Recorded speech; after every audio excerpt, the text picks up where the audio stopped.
El tema en esta mañana es la importancia de velar y orar. En Mateo 26, versículo 31 en adelante, Jesús, en la víspera de su muerte, les profetiza a los discípulos algo asombroso. Dice Mateo 26, versículo 31, entonces Jesús les dijo, todos vosotros, en primer lugar, ¿ven cuántas profecías? En casi 2 versículos. O sea, todos los discípulos, absolutamente todos incluidos, la primera profecía, en segundo lugar, se iban a escandalizar. Y nos incluye a todos, la segunda profecía es que todos se iban a escandalizar. Todos iban a huir y todos lo iban a dejar solo. De mí esta noche, el escándalo iba a ser Jesús. Tercera profecía. Cuarta profecía, y él cita Zacarías 13:7, porque está escrito, heriré al pastor, y las ovejas del rebaño serán dispersadas.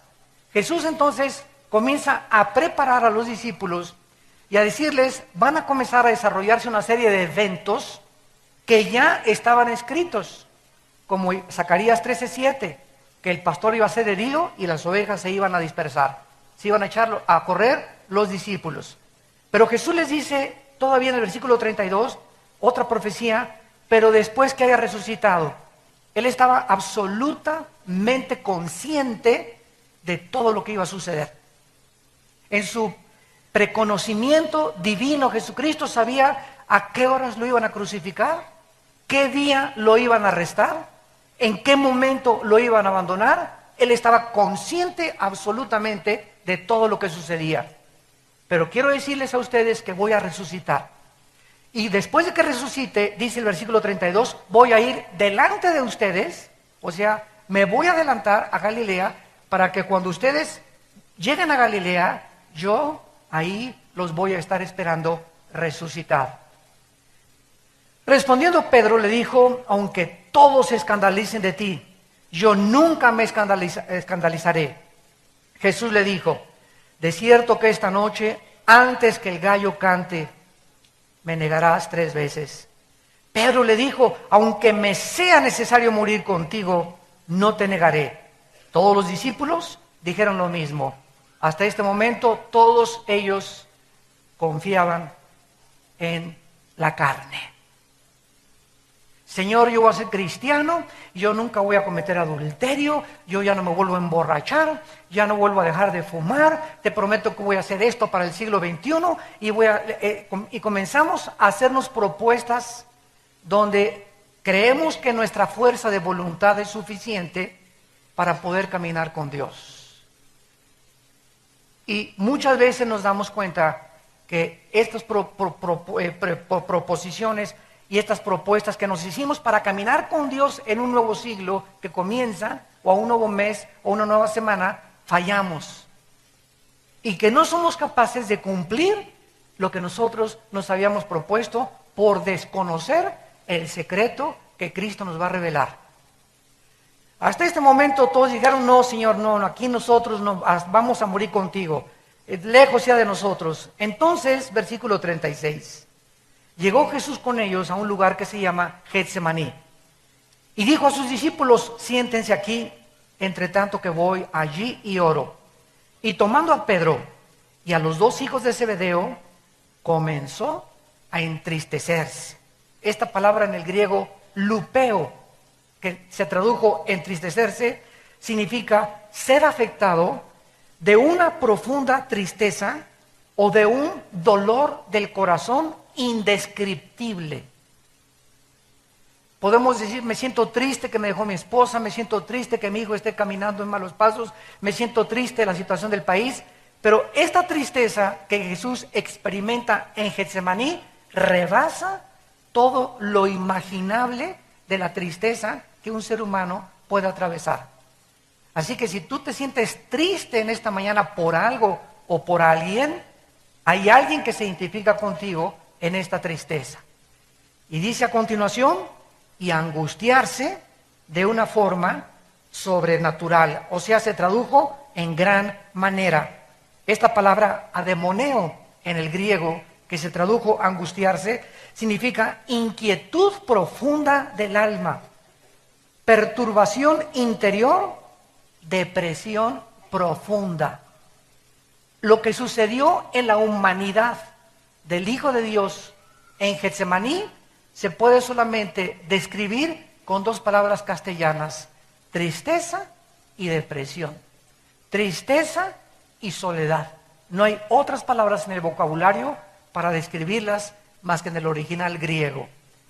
Y entonces Jesucristo en el versículo 38 les dijo: mi alma está muy triste hasta la muerte. Quédense aquí y escuchen lo que les dice: velen conmigo. Era el momento de velar. Y este siglo XXI, donde comienzan a cernirse nubes negras en el panorama, donde las guerras y las amenazas de guerras nucleares van a aumentar, donde los fenómenos meteorológicos y sobrenaturales van a comenzar a incrementarse, donde tsunamis como el que acaba de ver en Australia esta semana, olas en Australia de 6 metros de altura, ahogaron totalmente un poblado, y terremotos, etcétera, etcétera. Es el tiempo en que Dios nos dice desde el cielo: pueblo mío, es tiempo de velar. Y esta es la importancia de este estudio. ¿Qué significa velar? Yendo un poco adelante, versículo 39, se postró sobre su rostro, orando y diciendo: Padre mío, si es posible, pase de mí esta copa, pero no sea como yo quiero, sino como tú. Vino luego a sus discípulos y los halló durmiendo, o sea, no velando. Ya vemos aquí, en primer lugar, que la contraparte de velar, ¿cuál es? ¿Perdón? Dormir. Y hasta este momento esta palabra se usa en la dimensión física. Cuando les dijo: velen conmigo, le estaba diciendo: manténganse despiertos físicamente, o sea, no se duerman físicamente. Noten esto, versículo 40. Los halló durmiendo y le dijo a Pedro: ¿así que no han podido velar conmigo una hora? Aquí nos damos pues cuenta que la interpretación hasta este momento de velar es mantenerse despierto físicamente. Versículo 41 cambia totalmente la interpretación: velad y orad para que no entren en tentación. El espíritu a la verdad está dispuesto, pero nuestra carne es débil, débil, débil, débil, demasiado débil. Tienes que conocerte a ti mismo. Qué débil es nuestra carne. Porque hasta que no estemos conscientes de qué débiles somos, no vamos a velar. Vamos a confiar en nuestras propuestas y en nuestros planes y en nuestros programas, y esto y por acá: yo soy santo, yo nunca voy a caer, y estoy en lo espiritual y he alcanzado un límite espiritual tremendo. Y mientras vivamos en esa burbuja absolutamente falsa espiritualmente hablando, vamos a caer. Como dice en 1 Corintios: el que piensa que está firme, mire que no caiga. Y por segunda vez, versículo 42, Cristo, orando por segunda vez, les dijo: Padre mío, si no puedo pasar de mí esta copa sin que yo la beba, hágase tu voluntad. Vino otra vez y los halló durmiendo, porque los ojos de ellos estaban cargados de sueño. Y dejándolos, se fue de nuevo y oró por tercera vez. Y recuerden, él solo. Ellos no pudieron velar. Y entonces vino a sus discípulos, versículo 45, y les dijo: ya duérmanse. Yo hubiera dicho: bola de flojos. Descansen. He aquí ha llegado la hora y el Hijo del Hombre se ha entregado en manos de pecadores. Levántense, vámonos, vean, se acerca el que me entrega. Esta es una de las principales advertencias y amonestaciones que Jesús les hace a los discípulos, y es importante que en esta mañana podamos descubrir el significado profundo de lo que significa espiritualmente la palabra velar. Por ejemplo, en 1 Corintios capítulo 16, versículo 13, dice el apóstol Pablo que debemos de velar y portarnos varonilmente. haciendo justicia. Y veamos nosotros que casi siempre en la Biblia, principalmente en el Nuevo Testamento, cuando se usa la palabra velar, va asociada de la palabra orar. Velar y orar son dos actitudes que forman una sola moneda. No se pueden separar. Son absolutamente hermanas. Por eso es que muchos de ustedes, cuando se proponen orar, ¿qué sucede? Les vence el sueño. Y por eso no es recomendable orar acostado, a menos que tengas alguna deficiencia física o tengas problemas en los meniscos, en tus rodillas y no te puedas hincar o sentar. Pero el problema cuando oramos dormidos, ahí me ha pasado muchas veces, me quedo dormido. Ya no sé ni a qué horas me quedé dormido, pero oré 4, 5, 6, 8 minutos de acuerdo al cansancio que tengamos y ahí nos quedamos. Y cuando queremos velar, no lo hagas acostado, por favor, porque te vas a quedar dormido. Estas dos palabras, velar y orar, nos ilustran las más importantes acciones que debemos de tomar en nuestra vida cristiana, sobre todo en los tiempos, repito, que estamos viviendo antes de la segunda venida de Cristo al mundo. Lo que se nos está diciendo es que no podemos en el mundo ser solamente espectadores pasivos. Soy cristiano y veo todo lo que pasa, oigo estos chismes, oigo por acá, vengo a la iglesia, me siento acá, me siento allá.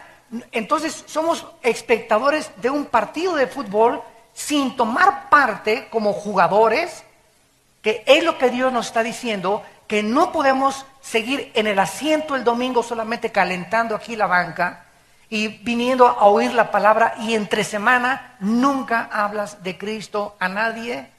Tal vez desde que te convertiste no has ganado una sola alma. En tu familia hay cantidad de personas que aún no conocen a Cristo. ¿Y todo por qué? Porque no te has mantenido despierto espiritualmente. No te has mantenido despierta espiritualmente. Has estado en una vida cristiana dormida espiritualmente, sin tomar parte activa de lo que Dios nos manda a hacer. Vayan al mundo y prediquen el Evangelio a toda criatura. Y es una orden, un mandato, no solo a los misioneros y a los predicadores, sino a todos los cristianos. Tenemos la responsabilidad de compartir a Cristo, de hablar de Cristo a tiempo y destiempo, en el funeral, en la fiesta, en Navidad, en el Año Nuevo, al panadero, al lechero, al tendero, a la familia cuando hay reunión en la familia, al taxista que me lleva en el camión, en la ruta 100. No podemos más que recordar esto. El mundo es como una isla llena de edificios que se está hundiendo. Y ahí están los hombres todavía queriendo hacer más edificios más altos y más construcciones, y está hundiéndose la isla con todos los que estamos en la isla viviendo. Y cuando se hunda todo, cuando se acabe todo, porque todos tenemos que morir, lo único que va a sobrevivir son las almas.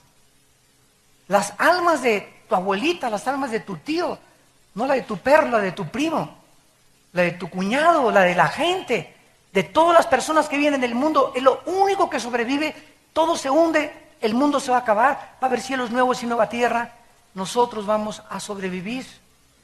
Y cuando sobrevivamos y pasemos a la otra dimensión que nos está esperando, en la otra vida, de esto voy a hablar en la otra conferencia, la vida en el cielo, vamos a descubrir que lo que hicimos mientras estábamos velando, despiertos espiritualmente, va a tener repercusiones eternas en las recompensas y en la posición de autoridad que vamos a recibir en la otra vida. En otras palabras, si tú vas a ser en la otra vida presidente de 4 o 5 naciones o gobernante de la galaxia Andrómeda, o vas a tener posiciones de autoridad en el reino de Dios, va a ser no porque le caíste bien a Dios ni a Cristo. Ahí no va a haber compadrazgos ni nepotismo. Va a ser por tu fidelidad que tuviste mientras estabas en el cuerpo. No perdamos el tiempo. ¿Qué tan importante es velar? Antes de entrar a este estudio, consideremos que otra vez se encuentra con la palabra asociada de orar. Porque el Espíritu Santo une la palabra velar con orar en toda la Biblia. Vamos pues a introducirnos al estudio. La palabra velar significa en el griego etimológicamente, es la palabra gregoreu, como si fuera Gregorio, grego, reu, y significa mantenerse despierto, no dormirse, estar en guardia, mantenerse vigilante y alerta ante los peligros espirituales de los cuales estamos rodeados. Jesús dijo, los mando como ovejas en medio de lobos. Los coloco en un mundo donde ustedes no pertenecen, porque Jesús dijo en Juan 17 que nosotros no éramos de este mundo.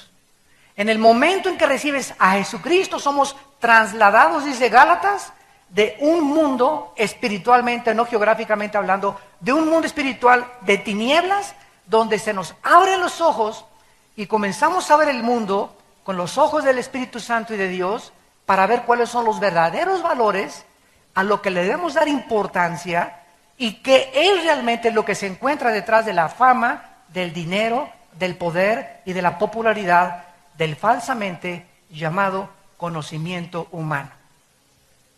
Entonces, esa luz que se nos da a través del Espíritu Santo cuando Él entra a nuestra vida, que nos abre los ojos al mundo real al que vivimos, ya no es el jijiji, jojojo, y la vanidad, y las mentiras ilusorias, etcétera, etcétera. Es un mundo que está en contra de nosotros.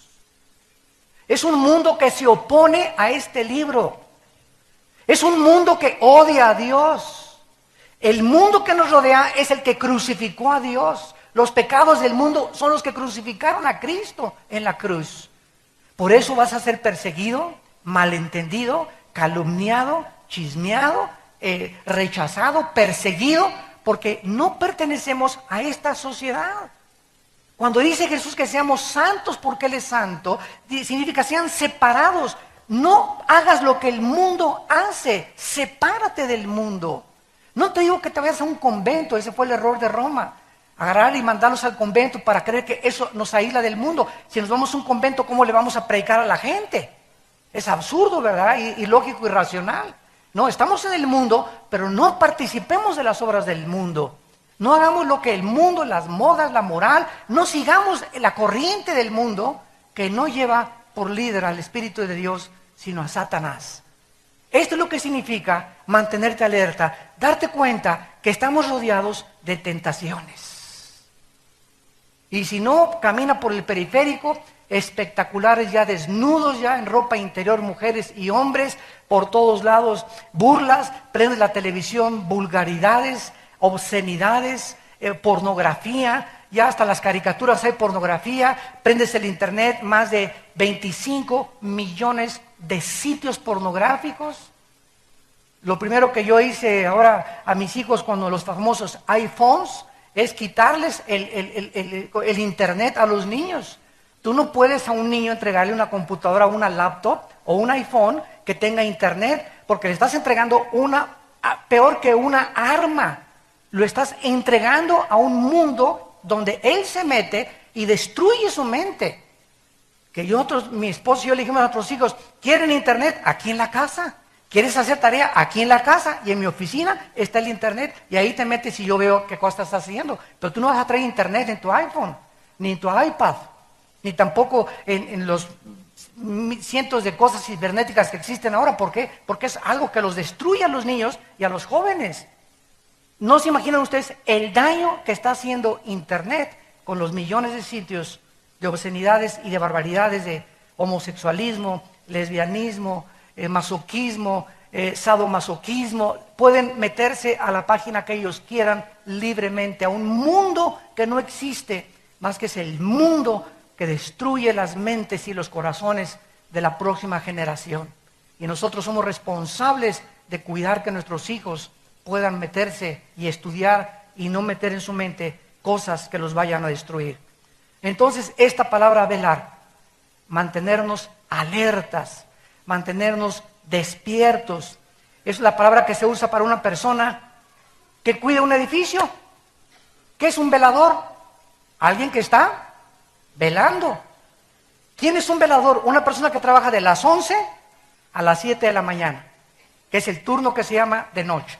Si tú trabajas de bellboy de 11 a 7, estás velando como bellboy. Cualquier que trabaje en la noche, trabaja velando. ¿Por qué? Porque entre la 1 y las 3 de la madrugada, yo me acuerdo cuando era bellboy en el Hotel Camino Real, aquí en México, hace muchos años, ahí comencé en la hotelería de bellboy, y me acuerdo que llegaba, me cambiaba en mi locker, me ponía mi uniforme de bellboy, y a las 2 y todo, y por acá, y a los clientes sirviéndoles, cargando las maletas, por esto y el otro, y a la 1:30 comienza uno, y se le comienza a uno a cerrar los ojos, y si te mantienes despierto entre la 1 y las 3, ya le hiciste. Porque es un momento y un periodo de tiempo donde el cerebro no soporta ya mantenerse despierto. Es nuestra fisiología, es la forma natural que el cerebro fue programado por Dios, y te agarra el sueño y un parpadeo así te quedas dormido. Y es precisamente entre la 1 y las 3 de la mañana donde más oscuro se encuentra el tiempo. De las 3, 4, 5 de la mañana ya comienza el amanecer, ya no es tan difícil mantenerse despierto. Pero ahorita estamos entrando a la 1 o 2 de la mañana en el mundo. Estamos entrando a la época más tremenda de las tinieblas espirituales del mundo. Romanos capítulo 13. Dice el versículo 11 al versículo 14. Romanos 13, del 11 al 14. Y esto, vean el énfasis espiritual de esta amonestación del apóstol Pablo. Romanos 13, 11. Y esto conociendo el tiempo. O sea, ¿qué responsabilidad tenemos nosotros de saber en qué tiempo estamos viviendo? Debemos de conocer que nos encontramos a las 2, 3 de la mañana. El mundo está oscureciéndose. Dice Isaías, y las tinieblas cubrirán el mundo, pero a ustedes les resplandecerá la luz. Es en este tiempo, amados santos de Dios, ustedes que nos escuchan a través de la televisión, cuando más alertas y despiertos espiritualmente debemos estar. Conociendo el tiempo, que ya es hora de levantarnos del sueño. Ya estuvo suave que nada más el domingo y entre semana, el tiempo de ir a la iglesia, vamos a la iglesia. Jesucito mío, me dulce compañero, ni noche ni día. Santo, santo, santo, santo. Y te vas y de lunes a sábado no vives la vida cristiana, no tienes una vida de oración diaria, no tienes una vida de estudio de la Biblia, no vas entre semana a estudios, estás dormido, dormida en el tiempo que estamos viviendo. Y luego, ay, me dejó mi esposo, ay, me dejó mi esposa, y mi hijo tiene problemas, y esta cosa, y me robaron por acá, y me pasó estas cosas, y quieres que en ese sueño espiritual te ayude Dios. Y cuando despiertas es cuando, Señor, ¿me ayudas? Señor, ¿me sanas? Esta paz de Santa Claus, ¿me la sanas también, Señor?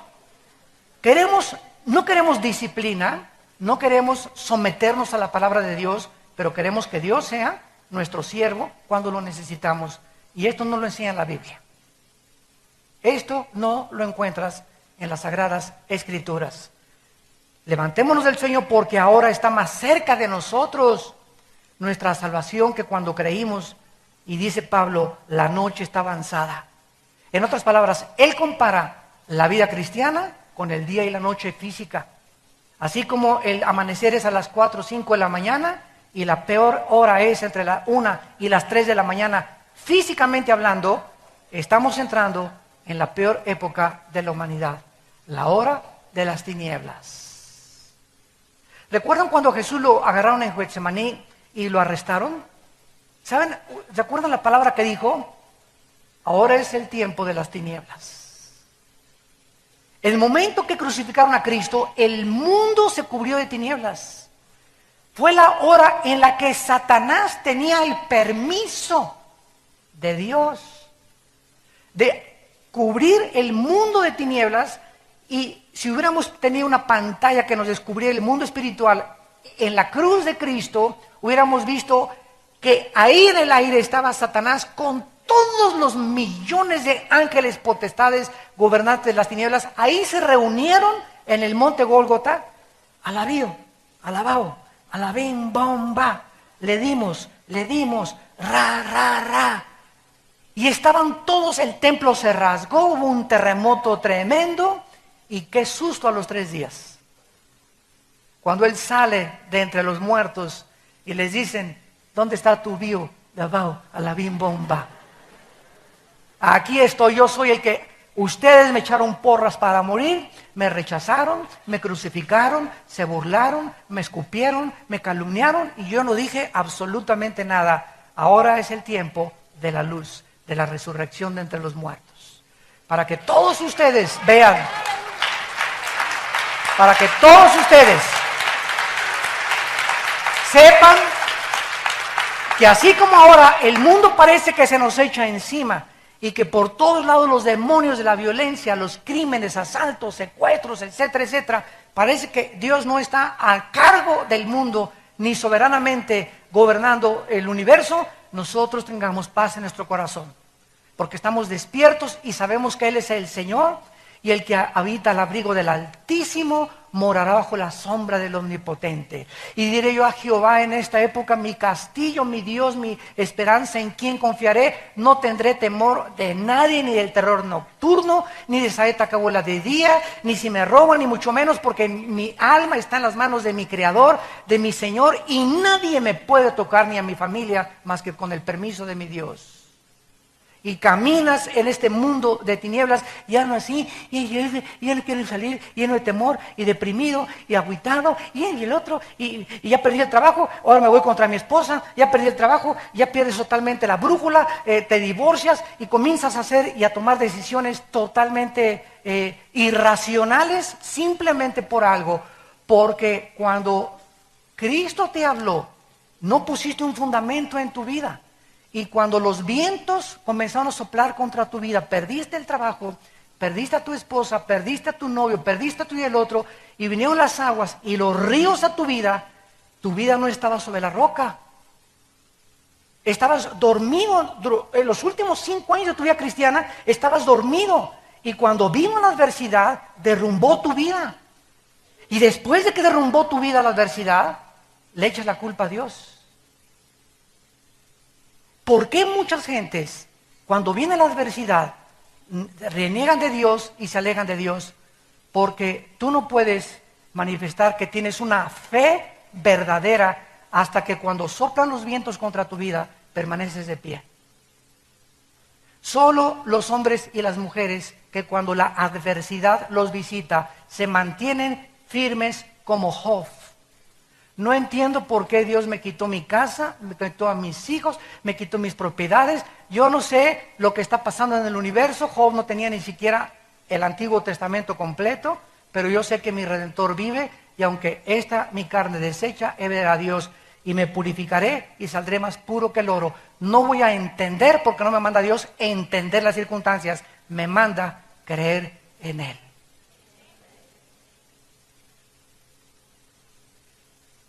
Esta es la fe. Creer a pesar de las circunstancias.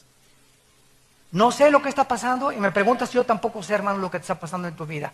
Pero eso es una cosa, Salmo 27. Hubiera yo desmayado si no hubiera creído que vería a Dios en la tierra de los vivientes. La fe es lo único que nos sostiene de pie. Seguir creyendo. Y si cuando los vientos vienen contra tu vida, tu fe no está fortalecida, porque estabas dormido espiritualmente hace 4, 5, 6 semanas, los vientos van a acabar con tu casa, van a acabar con tu familia, van a acabar con tu matrimonio, van a acabar con tu negocio, van a acabar con todo, porque viene para matar, robar y destruir el enemigo. Pero yo digo, Jesús, quiero darte vida y vida en abundancia. Despiértate, tú que duermes, y te alumbrará Cristo. Ahora pasamos y nos damos cuenta pues que velar espiritualmente, unido a la oración, es lo único que nos dará la fuerza y el poder para sobrevivir este mundo.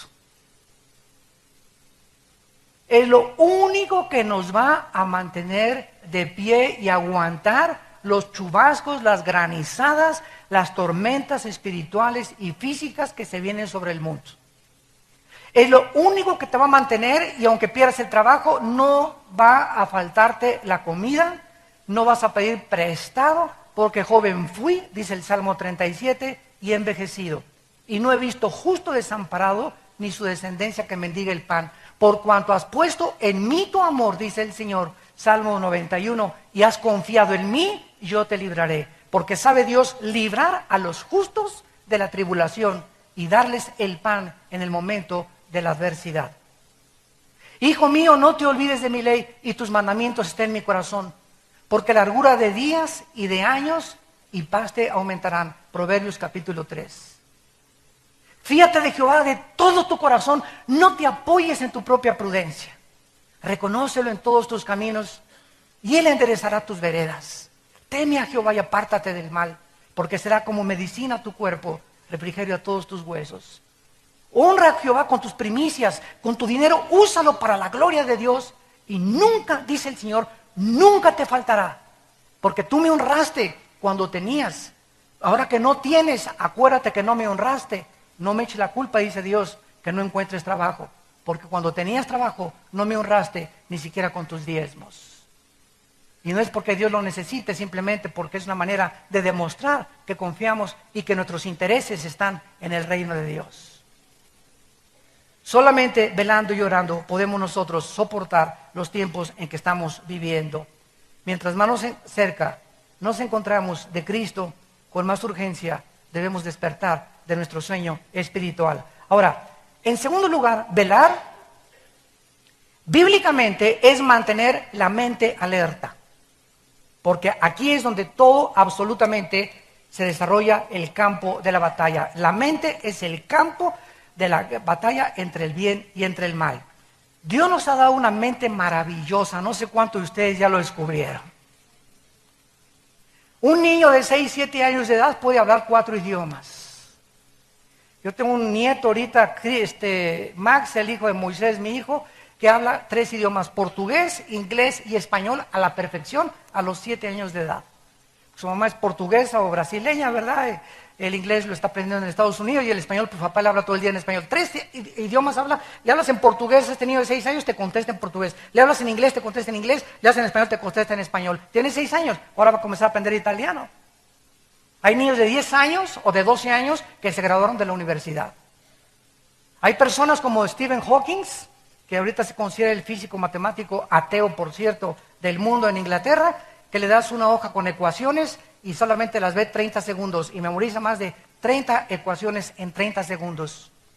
Y te dice perfectamente bien de qué se trató cada incógnita, cada raíz cuadrada y cada x de cada ecuación. ¿No se han dado cuenta ustedes que la mente que Dios nos los dio para que estudiáramos, para que aprendiéramos, para que observáramos, para que analizáramos, para que juzgáramos, para que discerniéramos, para meditar, para memorizar y para pensar? Pero ¿en qué tu mente la estás usando a los 20 años que tienes, 30 años que tienes? ¿En el Calimán? Nada más la sección de deportes, si ganó el América o si perdió el América, o si los Steelers van ahora al Super Bowl. Y la televisión, las telenovelas, te roban tu mente las telenovelas. Te la vacían las películas, las telenovelas. ¿Por qué? Porque nunca memorizas la palabra, nunca la reflexionas, nunca piensas, nunca ponderas acerca de lo que estás leyendo. Y esta es la razón por la cual tu mente es de ostión. La tienes así, tu mente la tienes completamente obstruida. Entonces no tienes una mente que pueda discernir, pensar, analizar, tomar decisiones. ¿Por qué? Porque no has ejercitado tu mente. Romanos 12:2. No se conformen a este mundo, sino transfórmense por medio de la renovación de vuestro entendimiento. En el griego dice, no dejes que el mundo moldee tu manera de pensar. Transfórmate, no pienses como piensan los científicos ateos, los artistas de cine, los cantantes, etcétera, etcétera. No le creas a Paquita lo del barrio, la que dice de los hombres. etcétera, etcétera, porque al ratito vas a creer que eres una rata de 3 patas. No creas los comerciales, no creas lo que es en la televisión, no creas todo el 100% lo que ves en las noticias, en los periódicos. Trata de meterte a mi palabra, dice el Señor. Métete a mi palabra, comienza a memorizar 2 versículos en la mañana, 2 en la tarde, 2 en la noche, como si fueran chochos de un médico. Señora, tómese usted 2 chochos en la mañana, 2 en la tarde y 2 en la noche. Y llegas a los 15 días, ay, pues me sigue doliendo la panza. Se tomó los chochos, no me los tomé, pues ya no regrese conmigo, dice el doctor. O va a hacer usted lo que yo le digo, o yo no soy responsable de su sanidad. Y así estamos nosotros los cristianos. Ay, Señor, tengo tantas tentaciones y no puedo aguantar, y no puedo dejar el cigarro, y no puedo dejar aquello. ¿Por qué? Porque no obedece lo que te está diciendo. Josué 1, 8 y 9, Josué, día y noche, día en la mañana y en la noche antes de acostarte, cuando te levantes y cuando te acuestes, medita en mi palabra. Memorízala, reflexiónala, guárdala, piensa en ella. Eso se llama ponderar, meditar en la palabra. Y esta meditación y memorización de las Escrituras es la que hace que, como un globo, nuestra mente comience a abrirse, abrirse, abrirse. Y mientras más palabra tengas en tu mente, tienes una percepción espiritual mucho más grande de lo que está pasando en las naciones, en el mundo, en la ciencia, en tu escuela. Comprendes a las gentes, comprendes las iglesias, tienes estabilidad, tienes brújula, porque eres lleno de la palabra de Dios. Mientras no hagamos esto, no vamos a mantenernos despiertos en los tiempos que estamos viviendo. Si yo te pasara aquí ahorita y te dijera, de perdis, dinos el Salmo 23, ¿te lo sabes de memoria el Salmo 23? Ya de perdida. No, hermano, no me sé Juan 3:16. De tal manera amó Dios al mundo que Dios su Hijo unigénito, bla, bla. ¿Te sabes el Salmo 91 de memoria? ¿Te sabes algún salmo de memoria? ¿Te sabes algún capítulo entero de memoria de la Biblia? O por lo menos todo Proverbios capítulo 3, o Proverbios capítulo 8. O Salmo 27, Dios, mi fortaleza, mi salvación, de nadie de temer. ¿Podrías pasar aquí y decirnos 30 versículos de memoria que en tus 10 años y 15 años o 20 años de cristiano no has podido memorizar 20 versículos de la Biblia? ¿Te das cuenta la mediocridad de la vida espiritual que estás atravesando y viviendo? Y así quieres, ¿y qué fue la predestinación? ¿Y qué pasó con el arca de Noé? Y no entiendo Apocalipsis, y no entiendo esto. Y todos somos los hipócritas, y comienzas a llenarte de prejuicios mentales porque no tienes juicio ni sabiduría para vivir. Porque lo que nos da la sabiduría es la palabra de Dios. Salmo 19, la ley de Jehová es perfecta, que convierte el alma. El testimonio de Jehová es fiel, que hace sabio al sencillo. Los mandamientos de Jehová son rectos, que alegran el corazón. El precepto de Jehová es puro, que alumbra los ojos. El temor de Jehová es limpio, que permanece para siempre. Deseables son más que el oro y más que mucho oro afinado, y dulces más que la miel del panal, y en guardar su palabra hay grande galardón. ¿Qué hago cuando comienzo a dudar de Dios? A citar el Salmo 19. Tu ley es perfecta. No necesito nada que convierta mi vida más que tu palabra. No necesito psiquiatras, no necesito chochos, no necesito psicólogos. Necesito tu palabra. Porque es perfecta, es capaz, es total. Es el instrumento que Dios ha usado para poder transformar toda nuestra vida interior y ampliar nuestra mente con discernimiento espiritual. Y esta es la razón por la cual fracasamos, porque no velamos memorizando la palabra de Dios. Yo me he propuesto este año del 2011 no acostarme sin memorizar un capítulo entero de la Biblia todos los días. Y que me den las 10:30, que es a lo que me acuesto, a las 11.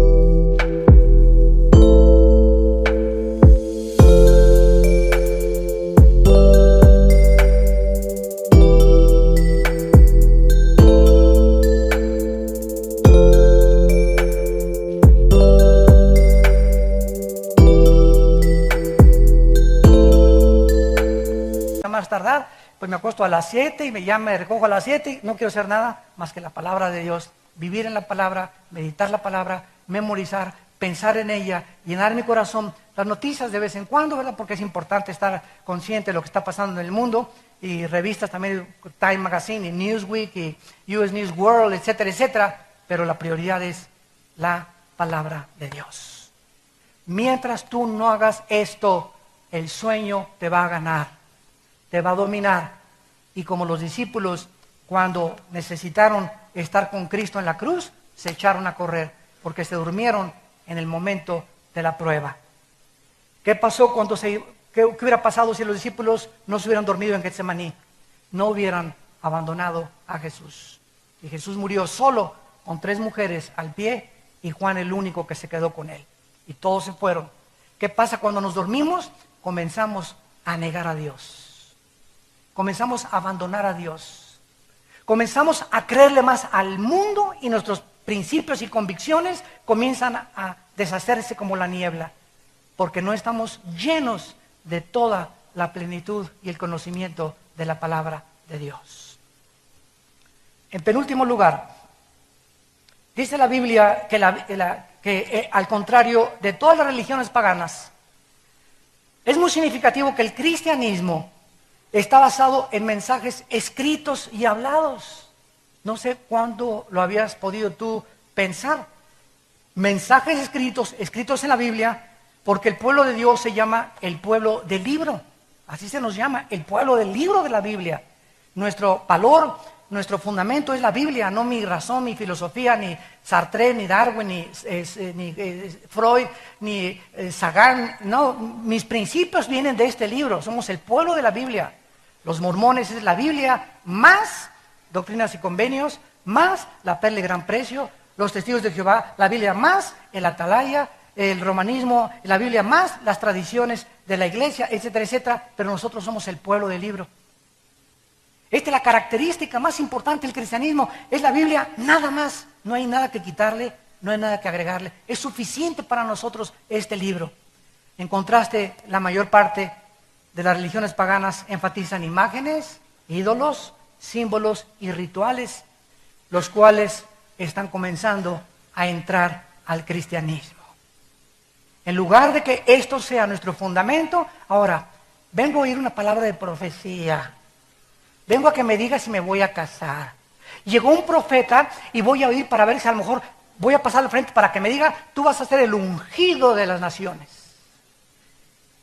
Esta iglesia va a ser fuentes de agua viva donde salgan. De aquí va a salir el avivamiento, etcétera, etcétera. Estamos comenzando a salirnos del mensaje profético que está terminado al misticismo espiritual. Cuando el profeta no es el que anuncia el futuro, sino el que anuncia para exhortar, consolar y edificar a la iglesia. Los eventos futuros están completos en la Biblia, Apocalipsis 22, y no hay nada que quitarle ni nada que agregarle. Cualquiera que te diga, en el 2011 se acaba el mundo, en el 2012 se acaba el mundo, en junio de tal fecha, son falsos profetas. La hora no la sabe nadie más que Dios. En Mateo capítulo 24, Cristo, antes de partir y de terminar su misión con los discípulos, les hizo mucho énfasis precisamente en esto, capítulo 24 de Mateo, versículo 42. Mateo 24, 42. Y les dice Cristo, velad. Ahí está otra vez. Porque no saben a qué hora ha de venir el Señor. En otras palabras, cuídate que si Cristo regresa hoy en la noche o si Cristo regresa mañana, te halle durmiendo espiritualmente. Cuidado, porque te quedas. Te quedas. Pues lo que dijo en Lucas 21, orad y velad para que seáis tenidos como dignos de escapar las tribulaciones que se vienen sobre el mundo. Cuando Cristo venga, los que tengan las lámparas prendidas, ¿se acuerdan la parábola de las 10 vírgenes? Solo las que tenían el aceite.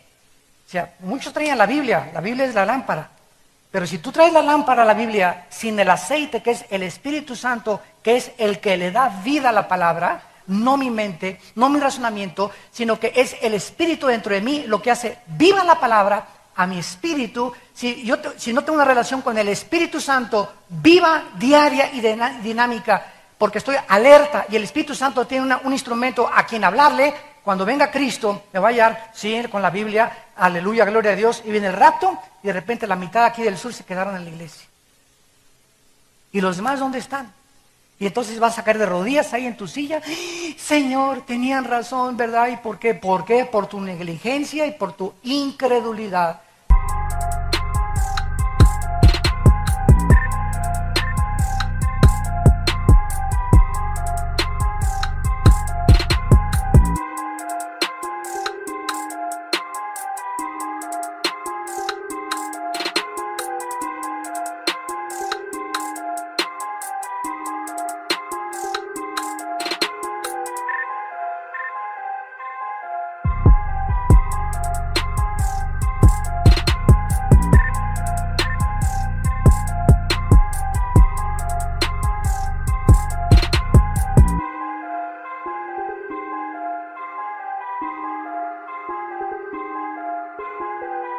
Nunca le creíste a Dios.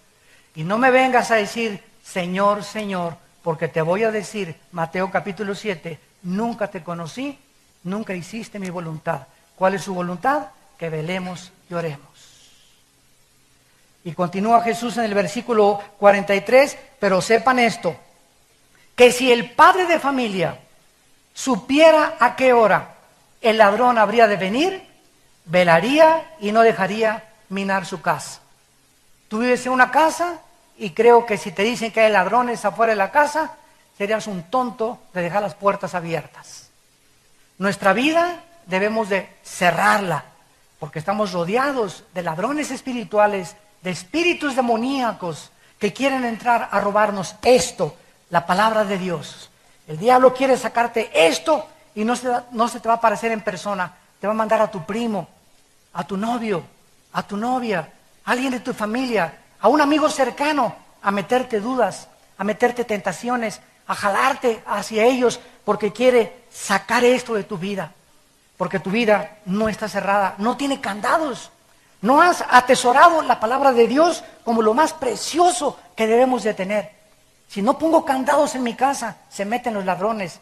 Si no pongo candados en mi vida espiritual, el enemigo viene a robarnos, a destruirnos y a destruir nuestra mente y los valores y la confianza y la esperanza que Dios nos ha dejado. Y dice el versículo 43, si el padre de familia supiera, o sea, si nosotros también supiéramos a qué horas vendría el ladrón, ¿verdad? Pues velaríamos, pero tanto también ustedes estén preparados, porque el Hijo del Hombre vendrá a la hora que no pensáis. ¿Quién es el siervo fiel y prudente al cual puso su Señor sobre su casa para que les dé el alimento a tiempo? Bienaventurado aquel siervo al cual cuando el Señor venga le halle haciendo así. ¿Quién de ustedes va a ser el prudente y el fiel que cuando Cristo venga los va a encontrar o nos va a encontrar enseñando su palabra a nuestros hijos? ¿O alimentándome con la palabra cuando Él venga? ¿O que me agarre dormido y me acosté antes memorizando la palabra de Dios? ¿Quiénes van a ser esas personas, dice Jesús, que cuando yo venga las voy a encontrar así, en mi palabra? Despiertos espiritualmente, alertas espiritualmente. Dice el versículo 46, dichoso y feliz, bienaventurado, cuando el Señor venga te haya haciendo así. De cierto te digo que sobre todos sus bienes te pondrá. ¡Qué barbaridad! Que mi papá me dijera, mira, te voy a dejar en Cuernavaca y quiero decirte que no sé cuándo voy a ir por ti, pero cuando yo llegue, si la casa que te dejé la tienes bien pintada y bien cuidada y con buen mantenimiento, y el coche que te dejé lo tienes bien cuidado y has hecho lo que te digo, cuando yo venga te voy a dar $100 millones y voy a darte todos mis palacios y toda mi herencia. pues no va a pasar un día sin que revise la casa, sin que tengan un problema, para que cuando mi papá venga la encuentre perfectamente bien así. La casa es nuestra vida, somos el templo de Dios. Cuida tu manera de pensar, cuida tu vida sexual, cuida tu vida mental, cuida tu vida física, cuida lo que comes, cuida lo que bebes, porque es la casa de Dios, es el templo del Espíritu Santo. No es de nosotros, Dios nos los prestó este cuerpo para habitar temporalmente. Cuando Él venga y tu cuerpo está bien cuidado, Él te va a poner y te va a dar muchos bienes que no te imaginas lo que te va a dar. Es lo que Cristo nos quiere dar a entender. Y dice el versículo 48, pero, y aquí está lo contrario, si aquel siervo malo dijera en su corazón, mi Señor tarda en venir, ¿cómo demuestras este corazón de mal siervo cuando te duermes espiritualmente? Lo contrario a mantenerse velando es dormirse espiritualmente. Y cuando comienzas a parpadear y ya no lees la Biblia más que ya cada 2 o 3 días, ya no oras más que allá cuando te acuerdas, ya no hablas a Cristo más que allá cuando te acuerdas, sin que te des cuenta, estás ya parpadeando, ya durmiéndote, y viene la hora oscura, vas a caer dormido totalmente. Y vas a convertirte en un mal siervo. Si cuando Cristo venga, Él te halle en estas circunstancias, versículo 49, y comenzare a golpear a sus consiervos, o sea, comienzas a hablar mal de los cristianos, comienzas a criticar a todos los pastores, comienzas a criticar a las iglesias, siempre que alguien se junta contigo es crítica, tijereteas hasta la Madre Teresa, ¿verdad? Hablas contra todos mal, etcétera, etcétera. Cuando una persona comienza ya a hablar mal de sus mismos hermanos en Cristo, ya denota un corazón malo de incredulidad. Porque no estás hablando contra tus hermanos en Cristo, estás hablando mal contra el cuerpo de Cristo, que somos nosotros. Es como si...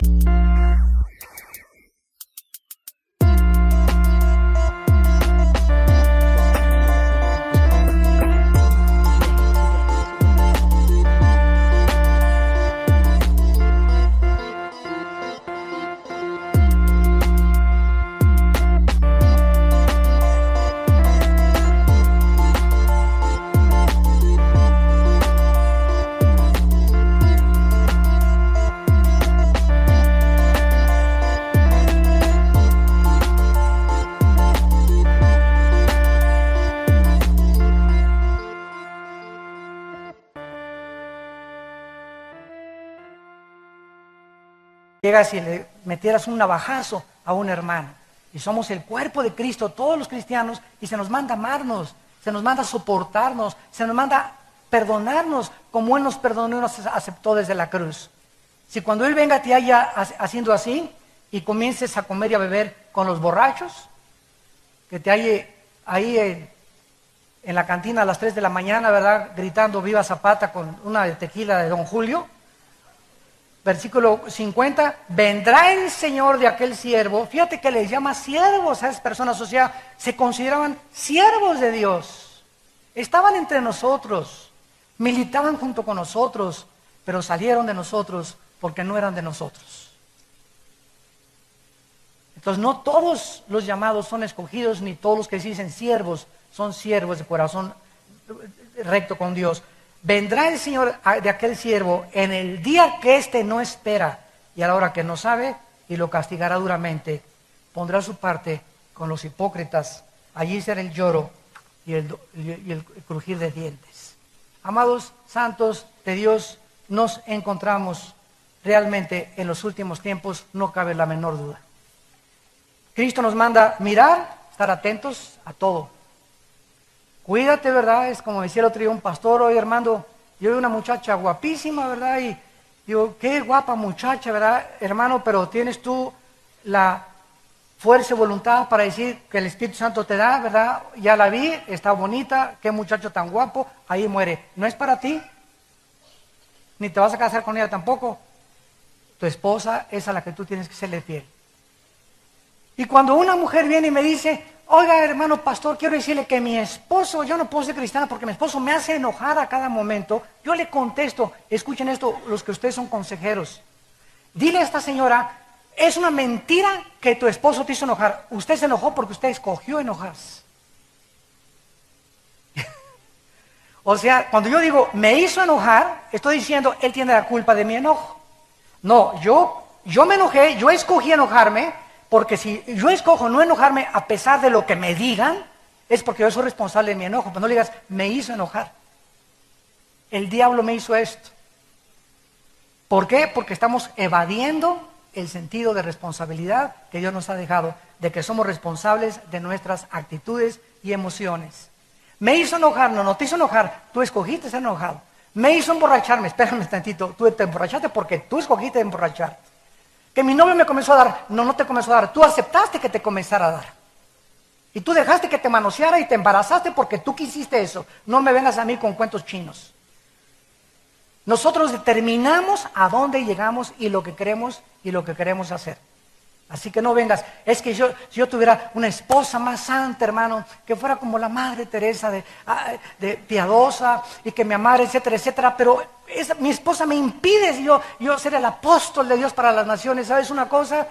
Ni tu esposa, ni tu perro, ni tu mamá, ni nadie puede impedir ni abortar el plan de Dios para tu vida más que tú nada más. Que tu esposa es la leona de Santa Julia.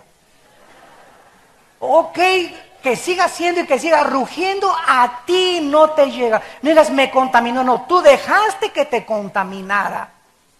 Escoge no contaminarte, escoge no hacerle caso, escoge orar por ella, escoge seguir a Dios a pesar de todo. Nunca nadie se atreva a decir, si yo tuviera otro esposo, si yo tuviera otra esposa. No es cierto, no es cierto, no es cierto. Esto proviene de la psicología freudiana, la evasión de la responsabilidad y la victimización de las personas, haciendo a un lado su responsabilidad de los pecados. Es que el señor que le disparó ahora en Tucson, en Arizona, el muchacho, era huérfano y lo violaron de niño, es homosexual, este artista famoso cantante es homosexual porque lo violaron de niño. Nada justifica de tu pasado lo que eres hoy, porque entonces no habría calidad ni responsabilidad moral delante de Dios. Mi mamá fue la prostituta de Santa Julia, la leona de Santa Julia, ahí me bullearon 3 veces. Yo he escogido seguir igual que el que me violó, ser homosexual. Yo he escogido ser lesbiana, yo he escogido emborracharme. Mi madre y mi padre fueron lo peor, pero yo he escogido lo que soy porque yo tengo fuerza de voluntad. Nadie ha violado mi voluntad para yo determinar mis decisiones morales. Por favor, que taladre estos pensamientos tu cabecita.